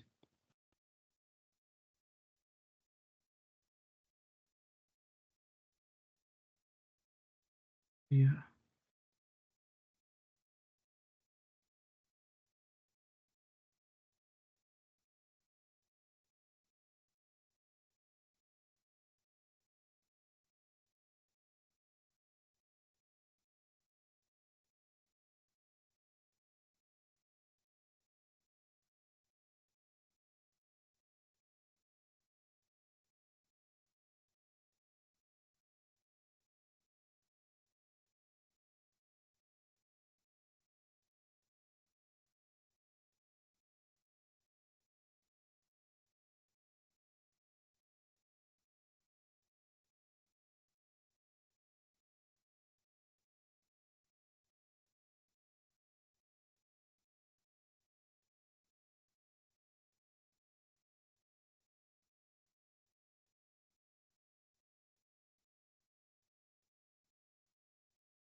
Can someone hear me now? So Bishar is asking the question to do with the basis for the stamp duty. How do we calculate stamp duty and charges? That's what Bishar is asking. Somebody to answer that question, and that person is let me pick someone called Hamisi. What is the basis? Yes, the basis, as we have said, it's the stamp. Huh? The government is selling the stamp. You're not answering the question. What is the question? Bishar, can you ask the question again? My question is, when you want to pay that stamp duty, do you go with the value of the property that you charged, or the amount of money that you are given, that you've received? Because the property can be 30 million and you have requested like 20 million. Okay. On a paying stamp duty on charges, we are using the loaned amount. So you pay 0.1% of the loan amount. Bishar, are you answered? That's clear, 0.1. I had in mind Yes, that it is 4%. based on the match you are getting. It is based on the match you are getting. If you're getting a loan of 10 million, you pay it on 10 million. If you're getting a loan of 10 million, then you're just going to pay the fee. The stamp duty on the loan amount, which is 0.1% of the loan amount, not the value of the property. We are not busy with the value of the property here. We are busy with how much are you getting? How much is the bank giving you? The bank is giving you 10 million. 0.1% of 10 million, which will give us around 100,000. Okay, so that is how much you're going to pay as stamp duty. Now, if it is a discharge, then we are saying you are going to have half of that. What is the half of that? Half of that is 0.05% of the loan amount. That is how you get the discharge. So discharge is half of the stamp duty for the charge. Are we together? So again, that is the question of registration. So stamp duty to tumesema, it is 0.1% of the loan amount. And then after that, we talk about Amisi. What are you whispering there? Zima hiyo kitu. Sawa. So if it is the charge you're taking is 0.1%, and who pays the stamp duty, the charge? If it is a discharge, 0.05%, and who pays the discharge, stamp duty for discharge, it is still the charge. The bank doesn't pay anything. Okay. Now, after that, I want us to talk about the remedies of parties. Remedies of parties in a charge. Remedies of parties in a charge. When I talk about remedies, we are now talking about default. Tunaongelea default. Okay. People have defaulted. Guys, anyone having a question? I can see people having their hand up.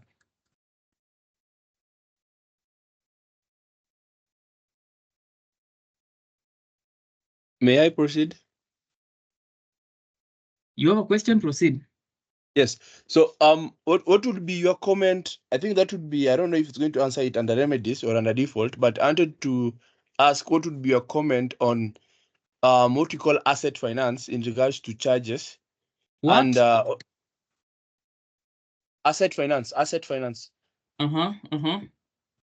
In regards to charges and the way the first value sometimes happen and the way most people default in that, especially when they attach or they send in auctioneers to come and claim the vehicle or the property, whichever way. Fine. What is your question now? So now my question is, when we have asset finance, can that one qualify as a charge? Of course. What do you understand asset finance to be? Let's start there. You are giving me value. Sorry, you're giving me consideration for property. In this case, for example, you are financing me to get a car, and then I'll pay you back but you'll be holding or you charge my logbook until when it's paid. The loan amount that was issued is paid. Exactly. So I've given you a loan to buy a car. I've given you a loan to buy a house. I've given you a loan to buy a piece of land. So I'll charge the piece of land until you pay back my loan. It's the same thing.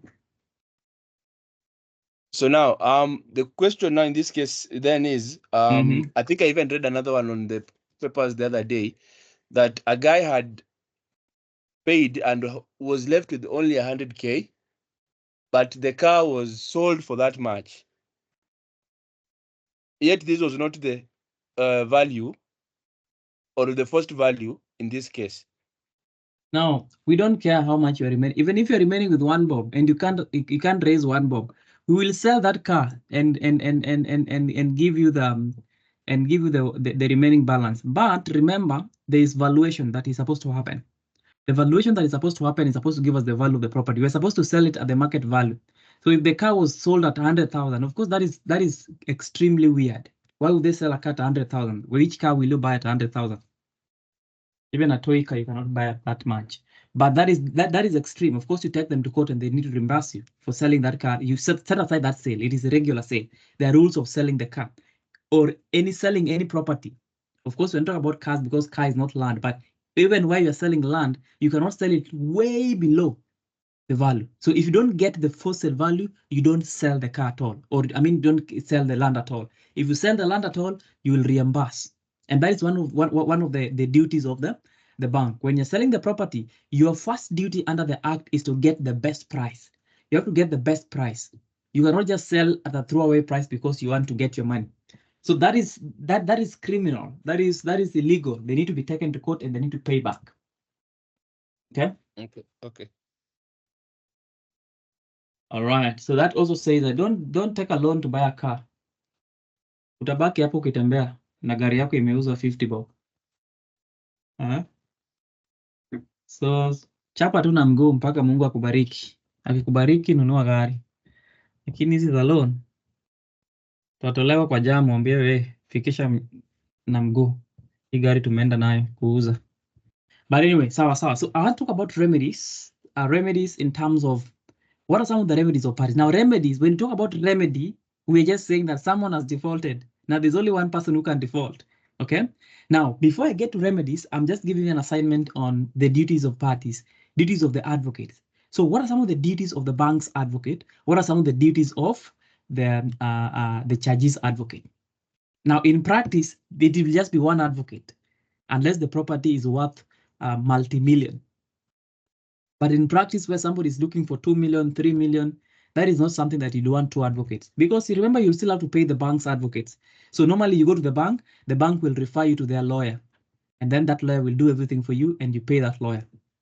But in terms of a legal textbook, you will need 2 lawyers. And as far as KSL is concerned, ATP is concerned, there are 2 lawyers. Every party will have their lawyer. So what are some of the duties of lawyer number 1? That is the charges lawyers, the bank's advocates. What are some of the duties of lawyer number 2, which is the charges advocate? They both do due diligence. They both advise their clients. They both do the drafting. What is drafted by the chargee, the offer letter and the charge? What is drafted by the charges advocate? The discharge. Again, so get to look at what each party is supposed to be doing. You'll get the question telling you advice on the duties and the role of X and YZ advocates in the question. You need to first know who is XYZ representing and who is Z in that question. All right, let's talk about the remedies of parties. Now, remedies of parties come as a result of a default. Kuna mtu amekataa kulipa loan. Okay, now that person is called the chargor. So we start with the charge's remedies. Baji Barako, do you have a question?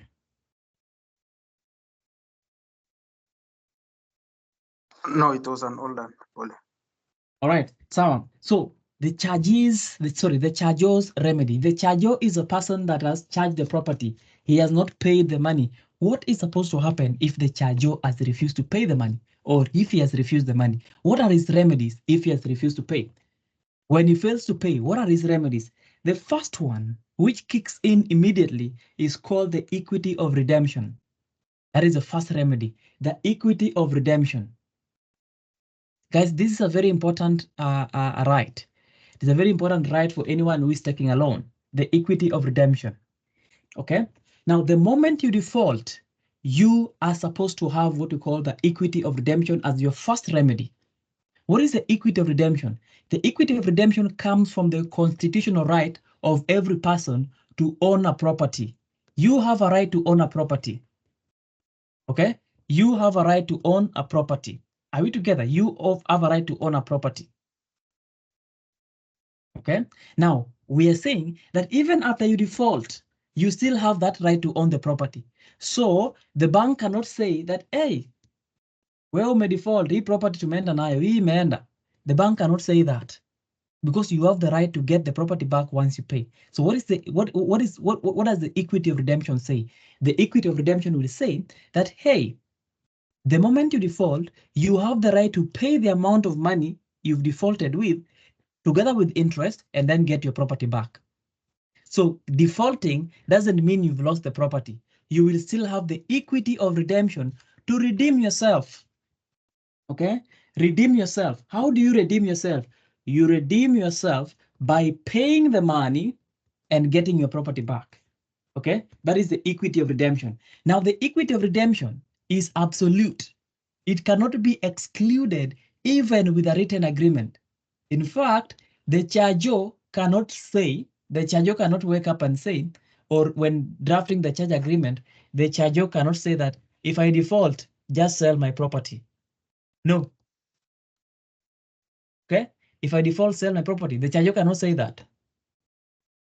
Even if he says that, that will be invalid. The equity of redemption is one of the rights that cannot be limited, even if it is through a written agreement. Why? Every person has the right to redeem themselves and get their property back, and that is why you see in the act, the law buys time for the charger, for the charger to redeem himself. That is why the law will require the chargee must give you a 30-day demand. The chargee must give you a 90 days notice of default. The chargee must give you 45 days notice of sale. The chargee must still add you another 15-day notification of sale, those notices. Okay? Why is the chargee required to give you a lot of notices? Why not just give you one notice? Because these notices are supposed to buy time so that you can redeem yourself. How do you redeem yourself? You redeem yourself by paying and getting back your property. That is the equity of redemption. So equity of redemption demands that you have the right to redeem yourself by paying the default amount plus interest and get your property back. And this right cannot be interfered with even through a written agreement. It means the bank and the banks and the charger cannot agree that, hey, Nikki default, the moment I default, chukua tu hii property. No, that can't happen. And the bank itself is not allowed to buy the property anyway.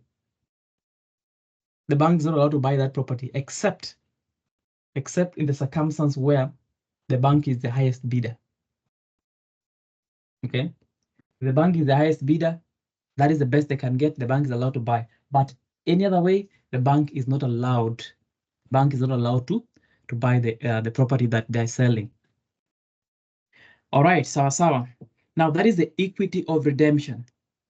Number 2 remedy is what we call the remedy of notice. Lazima upewe notice. Okay, lazima upewe notice. Wakwambie umedefault. Yeah, so the bank must give you notice. See zile za Tala. Someone wants to blow your phone because you've not paid 400 shillings. You know, you need to get a notice, a sufficient notice. Okay, so you have the right. In fact, if you don't get a notice, the bank cannot sell the property. If you fail to get a notice, the bank cannot sell the property. So you have the right to receive a notice. That is the remedy of notice. Are you together? The remedy of notice. So very, very important. So what is the content of this notice? The content of the notice, number 1, is that let's have the first one. The first one is that you have defaulted. The fact that you've defaulted, it will be indicated in the notice. It's a notice of default. Okay. you've defaulted.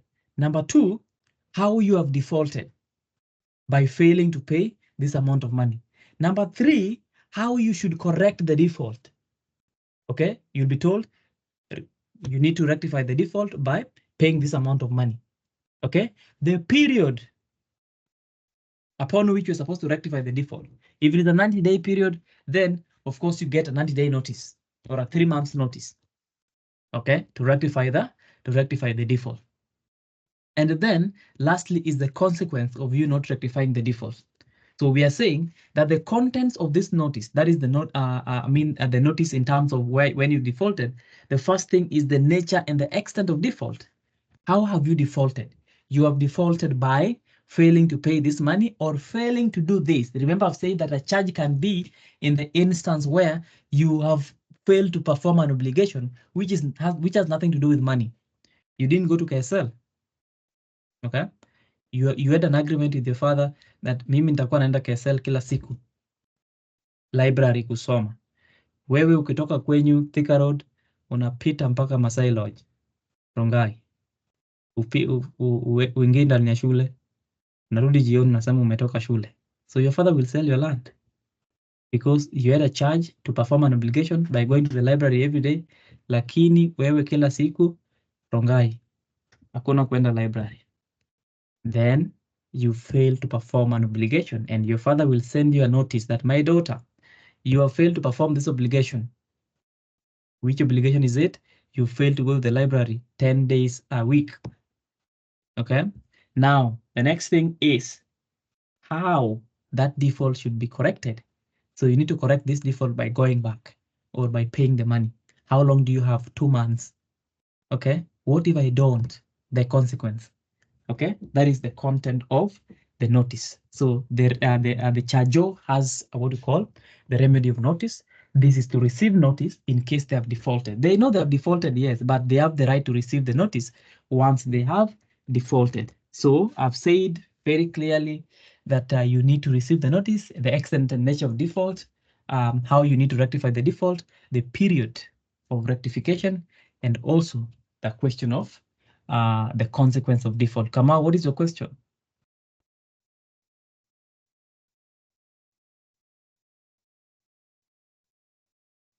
Kamal Wangari, your hand was up. Anyway, sawa.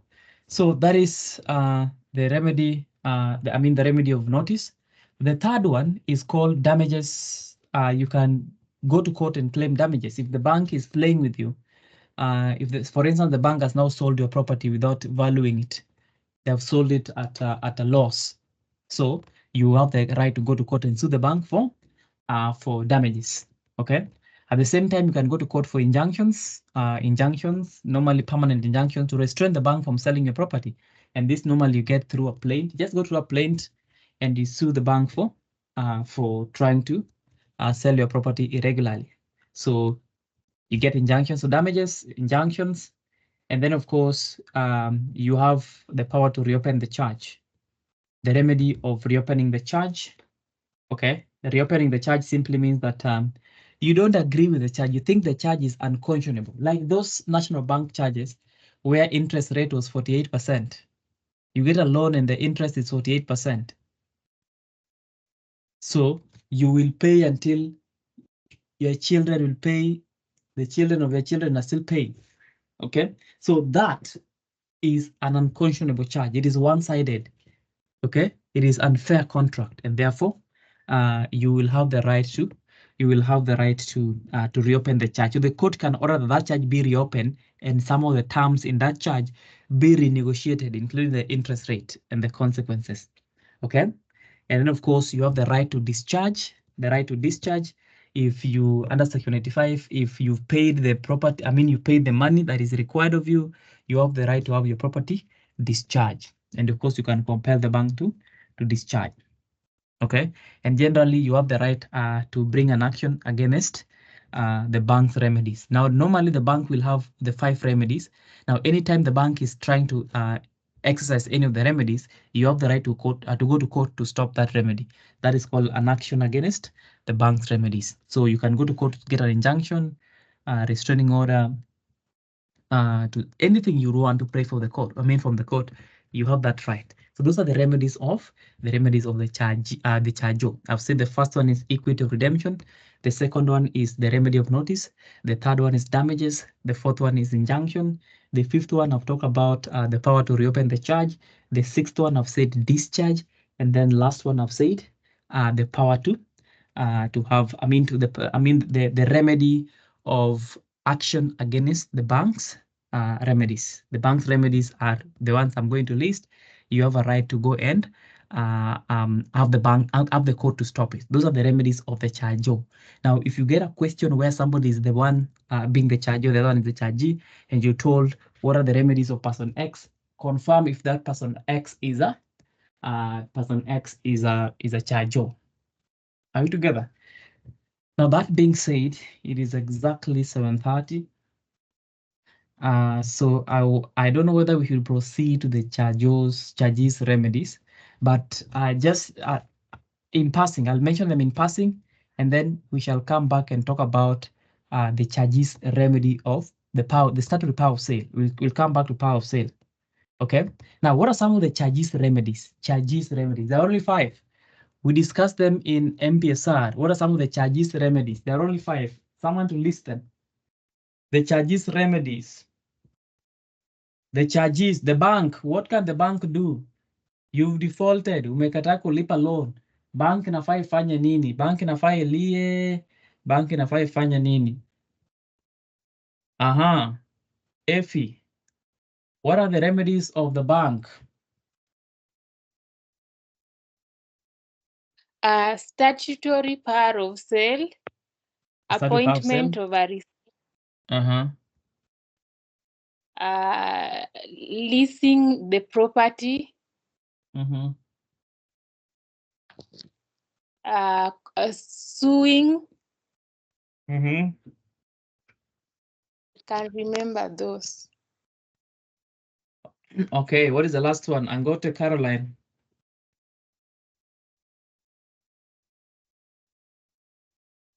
Ngote is not there. Take possession of the property. Okay. All right, guys. So normally the bank, just like any other chargee, the chargee, yourself, myself, microfinance, Kenya Women, a SACCO, a cooperative society, they have different types of remedies. I mean, they have the same type of remedies. What they can do are only 5. They can only do 5 things. The first thing they can do is to sue you. The bank can sue you for the money that you owe them, but you and I know the bank will not sue you. They will not sue you. The bank can sue you. That is the first thing. The second thing the bank can do, the bank can take possession of the property. They can take the property. Okay? They can take the property if you're not paying your loan. Okay? Number 3, they can lease the property. If the property is maybe a piece of land, they can lease that property to someone to use that piece of land and then pay rent to the bank. Okay? So that the rent that they pay will go into repaying your loan. They can lease the property, like I've said, if it is a house, maybe also land, same thing. They can appoint a receiver. I've said receiver. You know what receivers are? Okay. And I've said receivers are like our lovely ladies here. They were meant to receive something. They were created to chop something. Okay. So receivers are not appointed in vain. Do not appoint a receiver in vain. Okay. Essentially, I'm saying that if you want, if you have a female in your life, your sister, your wife, your friend, send them something. Gentlemen, send them something. They deserve to receive something. So that is the receiver. So receivers they're not just appointed like that. Okay, receivers are supposed to receive something. So what are they receiving? The income. So if this property that we're talking about is an income generating property, for instance, it's a house where the tenants rent, we shall appoint a receiver over that rent so that the receiver can receive the rent and then send that rent to the bank. Okay, you can appoint a receiver. And then, of course, lastly, the bank can exercise their statutory power of sale. The bank can sell the property And that is the one that they will do most of the time. Most of the time, the bank will not blink. They will sell the property at the first chance they get. The first chance they get, they sell the property. So that is the statutory power of sale. So in the next class, we shall talk about the exercise of the statutory power of sale. What needs to be done from section 90 all the way to 97?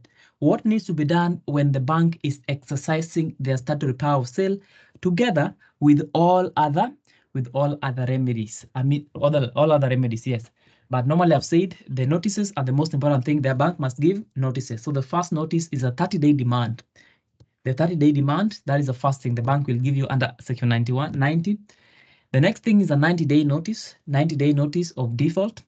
30-day demand, that is the name of that document, is a 30-day demand. The next one is a 90-day notification of default. 90-day notification of default, that is the name of that notice. The third one is a 45 days notification of sale. 45 days notification of sale. And then the last one, notice of sale.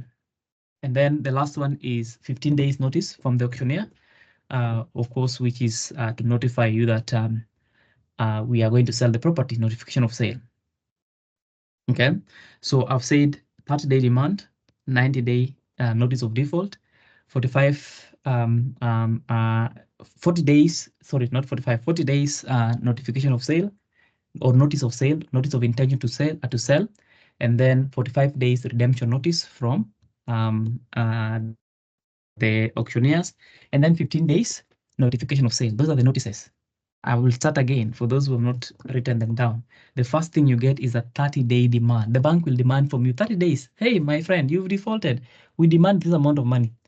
If you don't do that, then the bank will give you a notification of detail of default notice, which essentially is the first notice technically, but it comes after another after the 30-day demand. 90 days. You can call it 3 months or you can call it 90 days. Okay, 90 days notice of default. After 90 days notice of default, the bank will give you the third one called the 40 days notice of intention to sell, notice of sale. Okay, that is 40 days. After that, the bank will appoint the auctioneers. Once the bank has appointed the auctioneers will give you what you call a 45 days redemption notice. 45 days redemption notice. After the 45 days redemption notice, the auctioneer will send you a 15 days notification of sale, notifying you that this sale shall happen at this date at this time through public auction. And then your property will go at the fall of the auctioneer's hammer. That is, those are the notices that we'll talk about in the next class. We'll talk about them in the next class.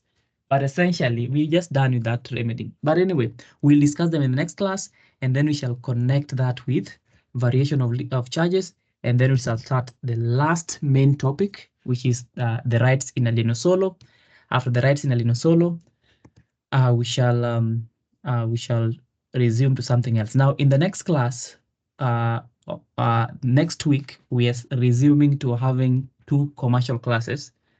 We're going to have 2 commercial classes because we're almost done with conveyancing. So 2 commercial classes, Wednesday and Sunday, as per the timetable. Conveyancing is done. We just have 1 topic to go.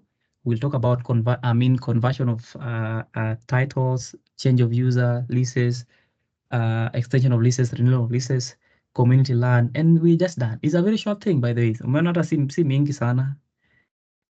Okay, so don't be tensed. You've gone through everything. So we meet in the next class, that is on Thursday, to talk about the remaining part of charges, and then conclude with the rights in alieno solo. And then after that, we will just have 1 class to complete conveyancing, and then we shall start the past paper revision and see what we might have covered. Tuko sawa? Are we together? Yeah. All right, sawa. Questions? Tuko pamoja. Tuko sawa. Questions? Yes, Jacktone. Yes, Amisi Amari. Yes, my question is now, let's say that after the first charge, you take a second charge, yeah? And as per the law, as per the law, the first charge take priority. Now, assuming that the borrower has defaulted, of course, the first bank auction or sells the property. Let's say sells the property. What happen? What happens to the second bank if the property is already sold? In terms of remedies, what remedy does it have? No remedy. So what happens is if your property was valued at 20 million, and you took the first loan for 10 million, I will sell that property. If I sell it for 20 million or whatever amount, I will take my 10 million. Whatever remains, I don't give you. I send to the second bank. Whatever remains is sent to the second bank. Okay? Yes, and if it's not enough? Now that is the problem of the second bank. But remember, the second bank cannot give you a second loan when they know very well that this property, if it is sold, it will not cover the two loans. For instance, if your property is valued at 20 million, both the second bank and the first bank cannot give you a loan that is next to that amount of money. So when they're giving you the banks are also very clever. When they're giving you another loan on a specific property, what they're calculating in their mind is, even if this property is sold, we will still get enough money to get ourselves paid. Are you together? Yes. And also remember, we'll talk about it next class. We remember that the first bank has a duty to the second bank to make sure that they get the best price and sell it at a price that will also cover the second charge. Tuko sawa? Yes, we are good. Okay. Stanley. Yes, Mwalimu, I want to take you back to stamp duty on discharge. There is something which was not very clear to me. Is it 0.05% of the loan amount or 0.05% of the remaining amount at the point of discharge? What remaining amount?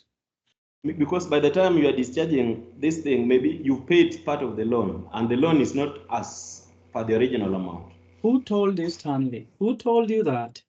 Who told you you can discharge without paying the full amount? No, when you want to prepay the loan, because what I wrote down is that a discharge is where the loan is prepaid. So what supposing do you mean prepaid? Where maybe I took a loan for 2 years, then I've decided by the 14th month, I've decided to clear the entire amount. So what I'm asking, by the 14th month, this amount which I was supposed to be paying maybe by the end of the 24th month. Which amount? Let's assume the loan was 2 million. And now by the 14th month, I'm remaining with only 800,000, which I need to spread up to the 24th month. But I've decided that I don't want to extend this loan up to the 24th month. I want to take this 800,000 and pay to the bank so that I get discharged. So the stamp duty I'm going to pay on this particular discharge, is it on the 800,000 or is still on the 2 million which I originally took from the bank? Okay, you are successfully confusing yourself and you're successfully confusing others. Now, the rule is very simple. The rule is very simple in terms of discharge. You can only discharge once you have paid the entire amount of money. Plus, yani, umelipa kila kitu. Kila kitu means umelipa bank principal, umelipa bank interest, umelipa bank kama kuna default ulikuwa nayo wamekupea penalty, umelipa wakili wa bank, umelipa kila kitu mpaka umebaia watu wa bank chai.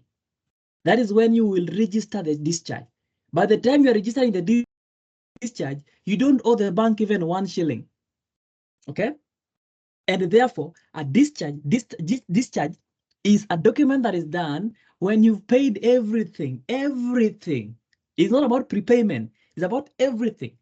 You don't owe the bank anything. You paid kila kitu. And that is why when you're paying the stamp duty is based on 0.05% of the loan that you took, the loan that you're discharging. How much are you discharging? You took 10 million and you're discharging 10 million. So it is 0.05% of the loaned amount.